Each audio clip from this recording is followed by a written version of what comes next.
केजरीवाल भी आए, वहाँ बहुत सारे गाने भी रिलीज़ हुए, कुछ और भी आर्टिस्ट आए हुए थे, उनके गाने भी गवाए और एक फ़िल्म भी उन्होंने जय भीम करके कुछ रिलीज़ किया। तो मेरा गाना मतलब उन्होंने रिलीज़ नहीं किया। आपस में हम लोगों को लड़ाया जा रहा है कि लोगों के दिलों में ऐसी कुछ बात नहीं है, ये कुछ पॉलिटिकल जो पार्टियां हैं वो ही करती हैं। जो छोटी जाति के उनको छोटा ही बनाने की कोशिश है, जो बड़े हैं उनको बड़े ही हो गए हैं, तो इसलिए ऐसा नहीं होना चाहिए। जो इनके नीचे के लोग हैं वो लोग गलत कर रहे हैं, इनको इंक्वायरी करनी चाहिए मोदी जी को, उनकी बैठक लेनी चाहिए और पूरा अच्छी तरह से उनको समझाना चाहिए कि आप इस तरह से काम ना करें। नमस्कार, मैं राशिद और आप देख रहे हैं नेशनल दस्तक। इस वक्त मैं मौजूद हूं गढ़वाल भवन में, जहां पर मेरे साथ कुछ महिलाएं हैं। यहां पर पहचान की मोहताज नहीं है, लेकिन मैं फिर भी आपको बताऊंगा कि ये महिलाएं कुछ आगे आई हैं और नारी शक्ति को लेकर, अपने मुद्दे को लेकर आवाज़ उठाना चाह रही हैं। मैं इनसे पूछूंगा, मैम क्या वो कौन सी बातें हैं जिन्हें आप मुद्दा बनाना चाहती हैं, किसके लिए आवाज़ उठाना चाहती हैं? बात किसी समाज की बेटी की नहीं है। समाज की अपनी जो दलित समाज की बच्चियां हैं वो तो ज़्यादा कुचली जाती हैं और हमेशा से हुआ है ये। लेकिन आजकल तो वो माहौल है कि कोई भी समाज की बेटी सेफ नहीं है। तो मैं तो यूनाइटेड नेशन की मेंबर हूँ, ह्यूमन राइट कमीशन की गुडविल एम्बेसडर हूँ, तो वो तो हमेशा औरतों और बच्चों पे काम करता है, यूनाइटेड नेशन तो काम करता है।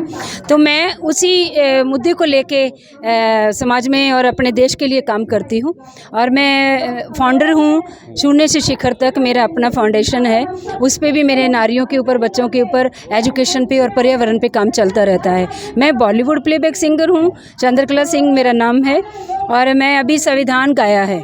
संविधान जो है एक्ट है, संविधान गाना नहीं है। मैंने उस एक्ट को गाने में लिया है और रोज मैंने कल जंतर मंतर पे रिलीज़ किया है अशोक अज्ञानी जी के प्रोग्राम पर। मैं कुछ सुन रहा था, आप बता रही थी कि रिलीज़ नहीं हुआ है किसी वजह से, कुछ ऐसा गाना है, क्या मुद्दा है?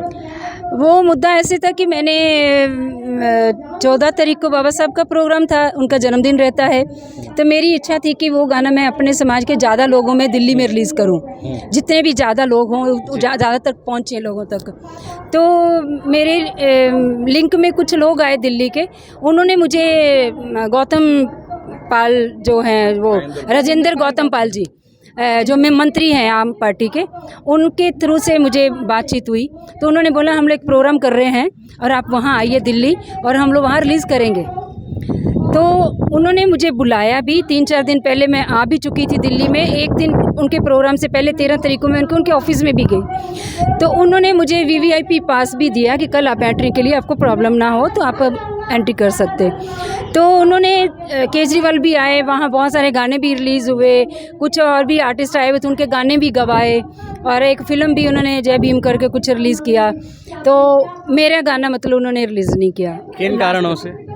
ये कारण तो उनको पता होगा, मुझे तो नहीं पता। पहले मुझे बुलाया गया, उस दिन मेरी बेटी की शादी भी थी घर पे, उसकी हल्दी चल रही थी। 16 तारीख को मेरी बेटी की शादी थी और 15 को मैं यहाँ थी प्रोग्राम में इनके।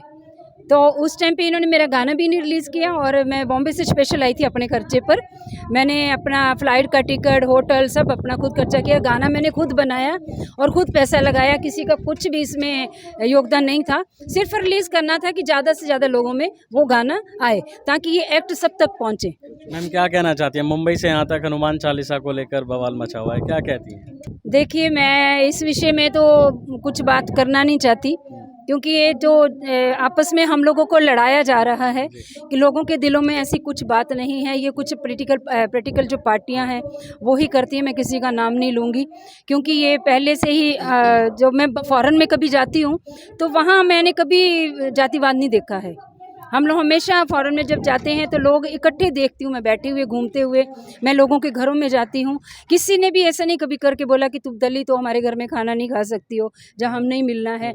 ऐसे प्यार मिलता है कि कभी किसी के दिल में होता नहीं। ये सिर्फ है तो भारत में, और जो दलित हैं, जो छोटी जाति के, उनको छोटा ही बनाने की कोशिश है, जो बड़े हैं उनको बड़े ही हो गए हैं। तो इसलिए ऐसा नहीं होना चाहिए। हम भारतवासी हैं, हम लोग सब मिलके रह रहे थे बहुत सालों से और अब भी मिलके रहें, तो मेरी विनती है कि ऐसा नहीं होना चाहिए। मेरे साथ और भी मौजूद हैं यहाँ पर। मैम, देश में जातिवादी को कैसे देखती हैं? मैं ऐसे देखती हूँ कि जातिवादी जो इन लोगों ने कर रखा है हम लोगों के साथ, जो दूसरी बड़ी बड़ी कास्ट वाले हैं, जनरल कास्ट वालों ने हम लोगों को इतना एतराज़ करते हैं। प्लस जो गवर्नमेंट है, सरकार है, उन्होंने जो 33% दिया है, तो वो देने वाली पिछली कांग्रेस थी। 33% लागू लेकिन उस पर रोक लगा दी। और 33% में हम चाहते हैं कि हमें 50% हमारे वाल्मीकि समुदाय को मिलना चाहिए। ऐसी क्लास में हमारा 50% होना चाहिए, क्योंकि हमारी महिलाएं जब ये इलेक्शन होता है, एक सीट, एक शहर के लिए उसको एक ही सीट की टिकट होती है, तो एक सीट पे 20 औरतें खड़ी हो जाती हैं। फिर क्या होता है, उसका रिजल्ट क्या होना चाहिए? मैम क्या लगता है देश में जागरूक करने के लिए महिलाओं को आना चाहिए? बिल्कुल आना जी। चाहिए। महिलाओं को तूफान आंधी बनकर आना चाहिए। महिला एक शक्ति है। लेकिन नारी शक्ति की बात है, और इसमें अगर महिलाएं आगे नहीं आएंगी, नहीं दिखेंगी, तो कैसे महिलाएं और जागरूक होंगी? देखो, कोई भी शासन, कोई प्रशासन, किसी का घर तक नहीं चलता महिलाओं के बगैर। तो अगर महिला नहीं होगी तो देश चलेगा नहीं। ये मात्र ऐसी भूमि है जिन मर्दों को जन्म देती है, तो इसका होना बहुत ज़रूरी है। इसके बगैर ना देश चलेगा और ना ही किसी का घर चलेगा। जब मैं और बातें कर रहा था, मैं आपकी बातें सुन रहा था जब आप बात कर रही थी कि देश के और जो मुद्दे चल रहे हैं आजकल, जो सरकारें कर रही हैं, किस तरह से सरकार जो रवैया कर रही है उससे संतुष्ट हैं सरकार के हम रवैये बिल्कुल भी संतुष्ट नहीं हैं। से? 1% भी हम संतुष्ट नहीं हैं। हमें नहीं लगता कि मोदी जी की सलाह के साथ ये लोग इस तरह काम कर रहे हैं। मोदी जी कभी गलत नहीं करते हैं, ना ही उन्होंने गलत महिला किया। सुरक्षा का वादा करती है बीजेपी। नहीं, इनके जो गुर्गे हैं, जो इनके नीचे के लोग हैं, हाँ। वो लोग गलत कर रहे हैं। उनकी इनको इंक्वायरी करनी चाहिए, मोदी जी को उनकी बैठक लेनी चाहिए और पूरा अच्छी तरह से उनको समझाना चाहिए कि आप इस तरह से काम ना करें। मोदी जी वहाँ से अगर 1 करोड़ रुपए भेजते हैं, तो 1 करोड़ में से वो 1 लाख ही रह जाता है और ये खा जाते हैं। जब मैम एक बात और, जैसे नारी शक्ति को लेके सवाल किया जाता है, आप भी लोग आए हैं नारी शक्ति को लेके, देश में महिलाओं के प्रति अपराध कम हुए हैं? और दूसरी बात मैम, दूसरी बात मेरी ये, क्या आप ये देखती हैं कि महिलाएं अब पहले से सुरक्षित महसूस करती हैं? जो वादे किए थे, बेटी बचाओ बेटी पढ़ाओ का नारा देती है बीजेपी सरकार, क्या उस पे खरी उतर रही है? नहीं, बिल्कुल भी खरी नहीं। वो 0% पे है। आपने मनीषा कांड देखा ही है, हाथरस के अंदर उसको मारा गया, रेप किया गया उसके साथ और उसको जिंदा जला दिया गया। 16, 15, 13 साल की लड़कियों के साथ रेप हो रहा है। महिला कहाँ सुरक्षित हैं? खेतों में काम करने जाती हैं, लोग उनको पकड़ के घसीट के खेतों में रेप करने लग जाते हैं। योगी जी वो नेता हैं, वो सीएम हैं जो महिलाओं की सुरक्षा पे संसद में उन्होंने आंसू बहाए थे। नो, वो आंसू नहीं थे। उनको मैं आंसू नहीं कहूँगी। मैं उनसे कहना चाहूँगी, योगी जी से, योगी जी उत्तर प्रदेश में आप मंदिरों के बजाय, इनकी मंदिरों में पूजा के बजाय, अगर महिला नारी शक्ति जो है, सीता माता भी तो औरत है, राम के साथ जहाँ विराजमान की है आपने इतने आदर के साथ, ऐसे ही जो औरतें हैं उनका भी आदर करें और उनकी रक्षा करें। और ये बलात्कार, शोषण जो हो रहा है, इसको रोका जाए और गरीबों को बचाया जाए। किस तरह से बिल्डोजर फिराया जा रहा है? बिल्डोजर तो उन पे फिरवाओ आप जिन्होंने अरबों की दौलत इकट्ठा करके अरबों की बिल्डिंग महल बनाए हुए हैं, उन पे क्यों नहीं बिल्डोजर फिरा रहे? एक झुग्गी झोंपड़ी वाले ने किस तरीके से अपना एक आशियाना बनाया, उस पे आप बिल्डोजर फिरवा रहे हो। क्या कहते हैं कि सरकार इसमें क्या कुछ किसी को टारगेट कर रही है, या फिर देखो, सरकार जो है, सरकार का ये काम नहीं होता कि बिल्डोजर फिरा के गरीबों को, नहीं, बिल्डोजर कार्रवाई को भेदभाव कर रही है सरकार, के अमीरों के यहाँ रोक रही है और गरीबों पे चला रही है। कैसे गरीबों पे चल रही है, अमीर की बताइए आप। जी, अडवाणी के बंगले पे क्यों नहीं बिल्डोजर चल रहा? अतिक्रमण को हटा रहे हैं वो। हाँ बिल्कुल, गरीब को ही खत्म किया जा रहा है। गरीब ना रहेगा, कहाँ जाए? रोडों पे रहें। अगर वो सच्चे हैं तो उनको एक एक मकान दिया जाए, चाहे छोटा ही दे दो, एक एक रूम का दे दो, उनको एक रूम अलाउड करके उनको तोड़ दिया जाए आशियाना। लेकिन आज इतनी गर्मी में बच्चों के पेपर हो रहे हैं, पढ़ाइयाँ हो रही हैं, उनको घर से बेघर किया जा रहा है। जिसने आपको वोटों की ताकत से आपको वहाँ का इंचार्ज, क्या मुख्यमंत्री बनाया है, आज उन्हीं के लिए आपने बिल्डोजर चला दिए। मैम मेरा आखिरी सवाल, क्या मैसेज देना चाहेंगी देश की महिलाओं को, जो कि इस देश को और जागरूक किया जाए और इस देश को और सशक्त किया जाए? मैं ये कहना चाहूँगी देश की सभी महिलाओं को कि महिलाओं, अगर आज भी आप जागरूक नहीं हुई तो कभी हो नहीं पाओगी। आने वाली तुम्हारी संतानें गुलामी की ज़िंदगी जिएंगी।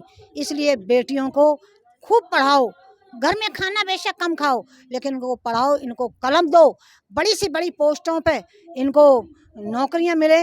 जब पढ़ेंगी तभी नौकरियां मिलेंगी। हम जानते हैं इनको स्कूलों में भी एडमिशन नहीं मिलता। क्यों नहीं मिलता? हम चाहते हैं कि शेड्यूल कास्ट के स्कूल अपनी पावर से खुद बनाए और इनको पैसा दे गवर्नमेंट, और अपने खुद स्कूल बनाए, मॉडल स्कूल बनाए। उसमें प्रिंसिपल भी शेड्यूल कास्ट का हो, टीचर भी शेड्यूल कास्ट के हों, नौकर चाकर भी शेड्यूल कास्ट के हैं, और कोई उसमें बच्चा किसी का नहीं लिया जाए। सिर्फ शेड्यूल कास्ट के बच्चे ही उसमें भर्ती हों और उन्हीं की पढ़ाई हो, ताकि इस देश का वर्तमान आगे अच्छा रहे। देखिए, जिस समाज की महिलाएं शिक्षित होती हैं वो समाज बहुत तेज़ी से आगे बढ़ता है, और ये पहली पहल होती है कि महिला शिक्षित है तो उसका परिवार शिक्षित होता है। ये थी मेरे साथ जिन्होंने अपनी पूरी बातें रखी, जिन्होंने बताया, ओमलता जी। और ख़ास कर से मैं आपको बताना चाहूँगा कि जो भी आप किसी भी समुदाय से आती हैं, किसी भी जाति से आती हैं, अपने बच्चों को पढ़ाएं और अपनी महिलाओं को, परिवार की महिलाओं को ज़रूर उन्हें जागरूक करें, उन्हें शिक्षित करें। नेशनल दस्तक की आपसे गुजारिश है कि अगर इसको बचाना चाहते हैं तो नेशनल दस्तक को सब्सक्राइब करने के लिए रेड कलर के सब्सक्राइब बटन को दबाएं, फिर बेल आइकन की घंटी दबाएं। नेशनल दस्तक को बचाने के लिए बहुत ज़रूरी है कि हर खबर को शेयर करें, लाइक करें, कमेंट जरूर करें।